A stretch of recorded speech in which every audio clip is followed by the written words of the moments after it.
Power एक ऐसा word है जिसे सदियों से गलत समझा जा रहा है। पावर कोई पोस्ट, कुर्सी या सिंहासन का होना नहीं है, बल्कि पावर की एक बहुत सी सिंपल सी डेफिनेशन है।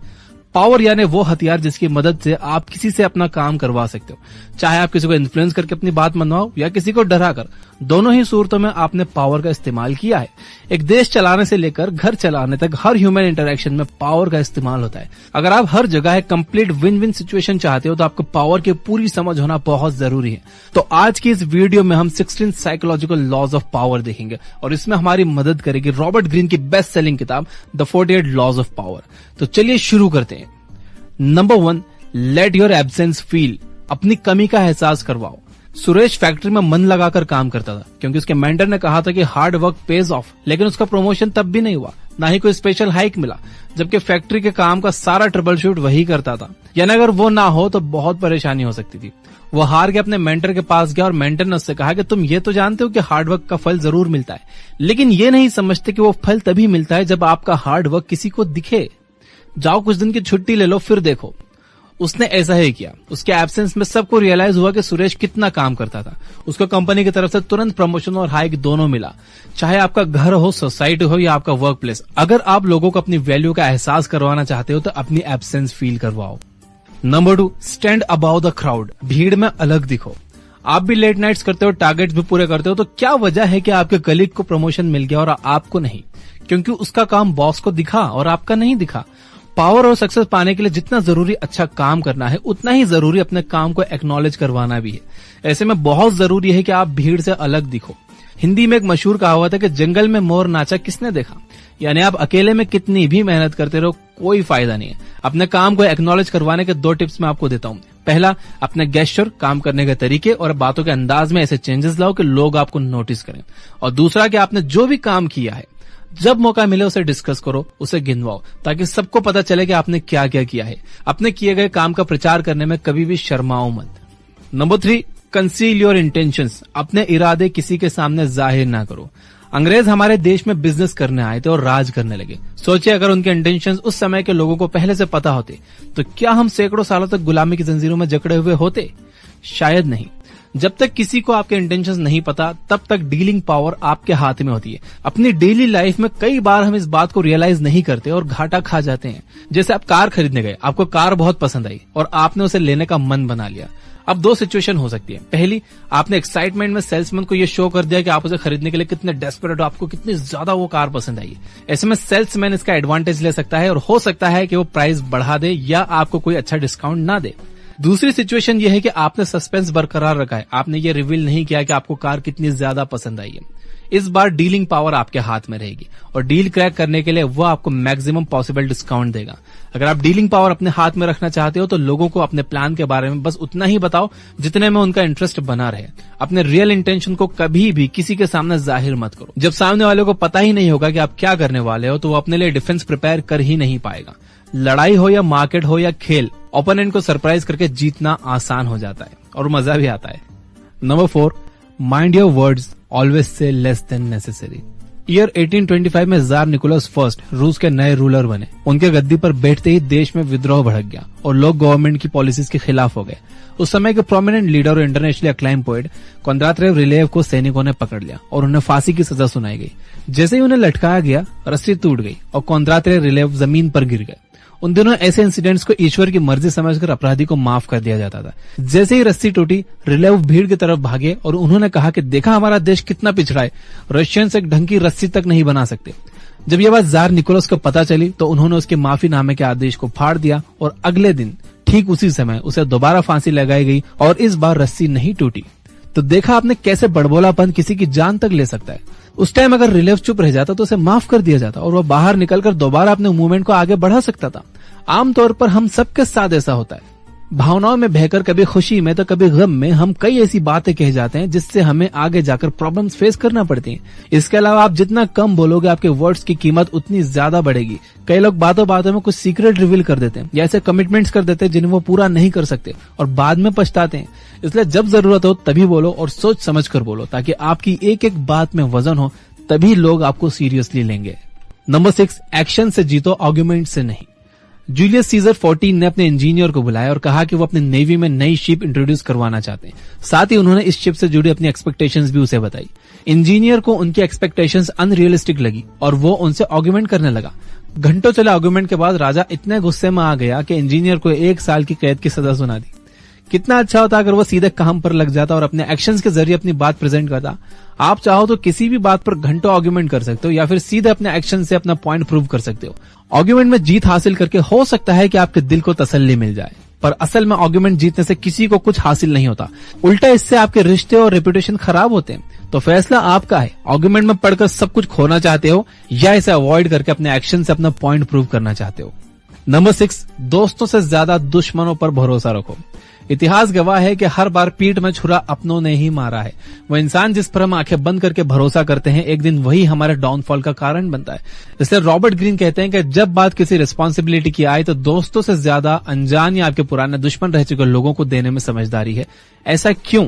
क्योंकि जैसे ही आप किसी पर भरोसा करते हो तो आप उसे अपने सीक्रेट्स बता देते हो और उसे आपकी वीकनेस पता चल जाती है। तो ये तो जग जाहिर है कि कंपटीशन, लालच और जलन दोस्तों और रिश्तेदारों के बीच सबसे ज्यादा होती है। इसलिए दोस्तों के साथ डील करने से आपके धोखा खाने के चांसेस बढ़ जाते हैं। वहीं जब हम किसी अनजान या अपने पुराने दुश्मन को काम देते हैं तो हमारी नजर उसके हर कदम पर रहती है और उसे भी ये बात बखूबी पता होती है कि हमारा भरोसा पाने के लिए उन्हें काफी मेहनत करना पड़ेगी। इसलिए वो काफी अच्छा काम करते हैं। कई लोग शायद इस बात से सहमत ना हो और कहें कि क्या इंसान किसी पर भरोसा ना करे, लेकिन जो सच है वो सच है। ह्यूमन साइकोलॉजी ऐसी ही है। वो कहते हैं ना कि हमें तो अपनों ने लूटा, गैरों में कहां दम था। Number 7, never outshine your master. आपको क्या लगता है, अगर बीच मीटिंग में आपने अपने बॉस के ब्लूप्रिंट पर एक जेन्युइन डाउट निकालकर अपनी काबिलियत साबित की तो आपका बॉस आपको अगली प्रमोशन के लिए रिकमेंड करेगा? जी नहीं, वो आपकी गलती ढूंढकर आपको रिप्लेस करने का मौका ढूंढेगा, क्योंकि आपने उसे यह एहसास दिला दिया कि शायद आप उससे ज्यादा काबिल हो और आप उसके लिए खतरा बन सकते हो या उसकी इंसल्ट कर सकते हो। इसलिए अपने मास्टर से आगे निकलने की कोशिश कभी ना करो। अगर आप ऑर्गेनाइजेशनल लैडर के टॉप पर पहुंचना चाहते हो तो आपको उस लैडर की रिस्पेक्ट करनी होगी। अगर कोई आपसे सुपीरियर है तो उसे सुपीरियरिटी का मजा लेने दो, तभी आप फायदे में रहोगे। ये आज की बात नहीं है, बल्कि सदियों से यही होता आया है। जो लोग पावर में हैं, अगर आप उनसे आगे निकलना चाहते हो तो उन्हें आपका मास्टर बने रहने दो, ताकि उन्हें लगता रहे कि वो आपसे बेहतर है। एक म्यान में 2 तलवारें नहीं रह सकती, इसलिए आपके मास्टर को तलवार बने रहने दो और आप एक मीठी छुरी की तरह अपना काम निकलवाते रहो। नंबर 8, मदद चाहिए तो म्यूचुअल इंटरेस्ट की बात करो, इमोशंस की नहीं। आप मानो या ना मानो, दुनिया बहुत सेल्फिश है। आपने चाहे किसी का कितना भी अच्छा क्यों न किया हो, लेकिन फिर जब आपको मदद की जरूरत पड़ती है तो लोग ना कह देते हैं। तो जब भी आपको किसी की मदद की जरूरत हो तो ये ना सोचो कि इस पर तो मैंने इतने एहसान किए हैं या ये तो अपना है, मना नहीं करेगा, बल्कि कोई ऐसा पॉइंट उसके सामने रखो जिसमें उसका और आपका दोनों का फायदा हो। तभी आप 100% श्योर हो सकते हो कि आपका काम पूरा होगा और सही होगा। अपनी वेबसाइट के लिए अगर आप अपने आईटी फ्रेंड से हेल्प मांगोगे तो वो तभी हेल्प करेगा जब वो फ्री होगा, लेकिन अगर आप किसी को पे करके वही काम करवाओगे तो आपका काम उसकी प्रायोरिटी होगा। यानी सीधे शब्दों में कहें तो अगर आप अपने काम के बारे में सीरियस हो तो उसे करवाने के लिए म्यूचुअल इंटरेस्ट का सहारा लो, इमोशंस, काइंडनेस या ग्रेटिट्यूड का सहारा मत लो। नंबर 9, खुद पर भरोसा रखो। साइकोलॉजिकल पावर केवल दूसरों के साथ अपने रिलेशन को समझने से नहीं आती, बल्कि आपका खुद के साथ भी एक स्ट्रांग रिलेशन होना चाहिए। मैं अक्सर ऐसे लोगों से मिलता हूं जो इतने कंफ्यूज रहते हैं कि उन्हें खुद नहीं पता होता कि वो क्या चाहते हैं क्या नहीं। बस छोटे छोटे फेलियर से डरकर अपना रास्ता बदलते रहते हैं। खुद के बारे में आपका क्लियर व्यू होना बहुत जरूरी है। आपको पता होना चाहिए कि आप जो करना चाहते हो उसमें मुश्किलें, फेलियर्स और सेटबैक आएंगे, लेकिन आपको क्विट नहीं करना है। आपको बस हर छोटी छोटी जीत को सेलिब्रेट करना है ताकि आपका सेल्फ एस्टीम बढ़े। दुनिया उसी की रिस्पेक्ट करती है जो खुद की रिस्पेक्ट करना जानते हैं। Number 10, infection, avoid the unlucky and the unhappy. English में एक बड़ी पुरानी कहावत है, you could die from someone else's misery, यानी आप किसी और के दुख से मर सकते हो। हमारा इमोशनल सेटअप कुछ ऐसा ही है कि हमारी जैसी संगत होती है हम वैसे ही हो जाते हैं। इमोशनल स्टेट किसी बीमारी की तरह इन्फेक्शियस होता है। आपको लगेगा कि आप बेचारे की मदद कर रहे हो, उसके दुख का साथी बन रहे हो, लेकिन असल में आप खुद के लिए मुसीबत पाल रहे हो। अगर आप किसी ऐसे का साथ चुनते हो जो दुखी है तो उसे खुश करने के चक्कर में आप खुद कब खुश रहना भूल जाओगे, आपको पता भी नहीं चलेगा। अनफॉर्चुनेट लोग मिसफॉर्चून अपने साथ लेकर चलते हैं और वो अपने नेगेटिव वाइब्रेशन से आपको भी अनलकी बना सकते हैं। इसलिए हमेशा अपने आसपास खुश, सेटिस्फाइड और पॉजिटिव लोगों को रखो। नंबर 11, आदमी देखकर व्यवहार करो। क्या आप अपने बॉस से बात मनवाने के लिए और अपने जूनियर से अपनी बात मनवाने के लिए एक जैसी स्ट्रेटेजी अपनाते हो? क्या आपको लगता है कि घर में आपकी चलती है तो ऑफिस में भी आपकी चलेगी? ऐसा नहीं है, दुनिया में बहुत तरह के लोग हैं, कुछ प्यार से मानते हैं, कुछ डर से, कुछ लालच से। कुल मिलाकर रॉबर्ट ग्रीन ये कहना चाहते हैं कि आपको आदमी देखकर व्यवहार करना आना चाहिए। अपने रिश्तों को, पावर को और पोजीशन को बचाने के लिए आपको अपने आसपास के लोगों को समझना आना चाहिए। रॉबर्ट ग्रीन खासतौर पर यह बात कहते हैं कि जो लोग फीलिंग्स हर्ट होने पर बदला लेने के लिए मौके ढूंढते रहते हैं, उनसे बचकर रहना चाहिए और अननेसेसरी पंगे नहीं लेना चाहिए। नहीं तो ऐसा करने से आप बिना बात के दुश्मन पाल लोगे, क्योंकि पता नहीं आपकी कौन सी बात कब उसे बुरी लग जाए और ना जाने किस पॉइंट पर आपको वो नुकसान पहुंचा दे। Number 12, play a sucker to catch a sucker.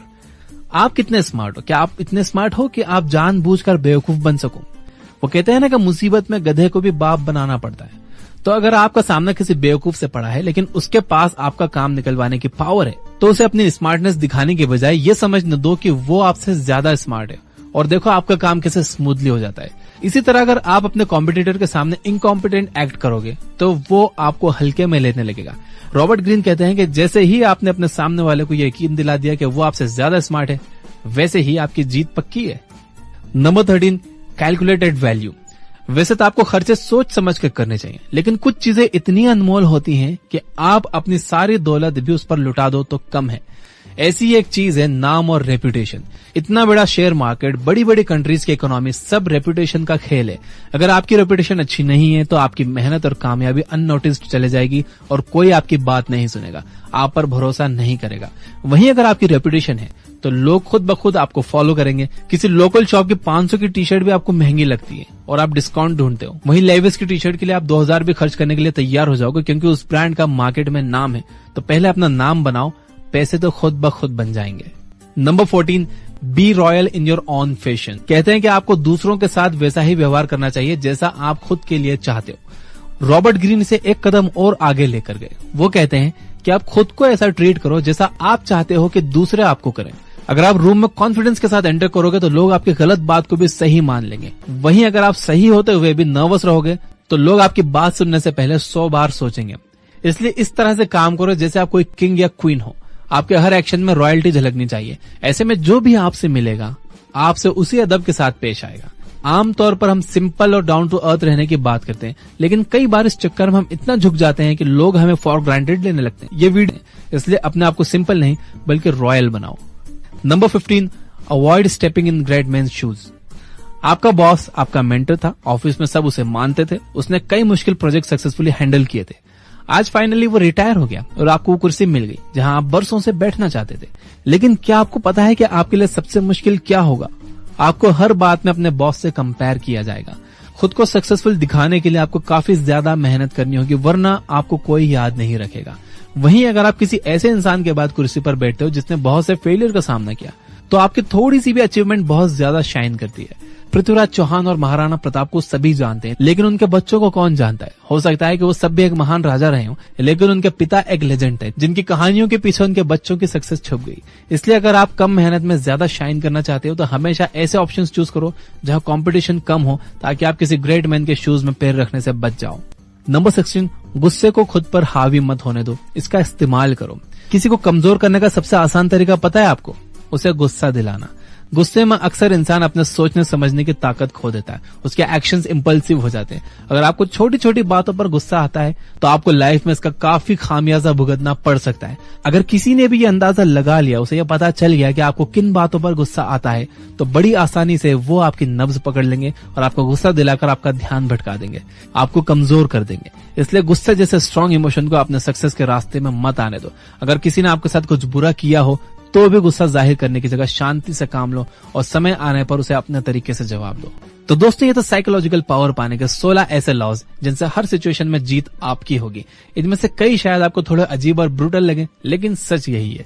चाहे आप एक अच्छा बदलाव लाना चाहते हो या बुरा, उसके लिए जरूरी है कि पावर आपके हाथ में हो। आप दुनिया की मदद तभी कर सकते हो जब आप खुद की मदद करने के काबिल हो। इसलिए पहले पावर को अपने हाथ में लो, फिर दूसरों का भला करने की सोचो। वीडियो बनाने में बहुत मेहनत की, तो इसे प्लीज लाइक जरूर करना। सब्सक्राइब नहीं किया हो तो सब्सक्राइब कर लेना, घंटी वंटी नहीं दबाई हो तो दबा देना।